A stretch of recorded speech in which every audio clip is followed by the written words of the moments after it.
Yes, everyone, this is so exciting. So tonight is the night. We have 8 p.m. EST for our first virtual circle. This will really be the first of many. Here are some of the things that you can expect if you've never gone into like an in-person circle either. Typically we sit in a circle, but since we'll be online, we'll obviously be in our own home spaces.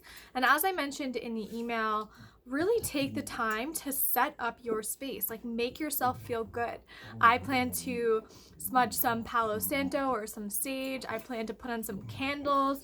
I plan to get into my coziest pajamas and fuzzy socks so that we can just feel good. Like, this is really time for yourself to connect back inwards. And in the act of connecting inwards, we're also connecting with the other women who we will be sitting with in a virtual circle.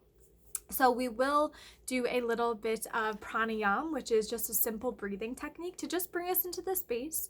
We'll also do a meditation to kind of bust through whatever holds us back, especially when it comes to confidence and loving ourselves. And we'll have the opportunity to really go around and share what it is that we want to create with our life. And maybe it's not even what you want to create this evening, but maybe it's just what you want for yourself.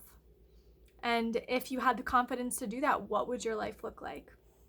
So that's where we'll be going tonight. It's gonna be really magical. I can already feel the energy. I've been meditating on it. I'm so excited to share the space with you all. So the Zoom link is in this email. Make sure that you click that link, set yourself up. I recommend propping the phone up because we'll be doing a little arm meditation. And let me know if you have any questions. Feel free to email me. I'm so grateful that you guys are here, and I'll talk to you later. Sat Nam, namaste. I love you all.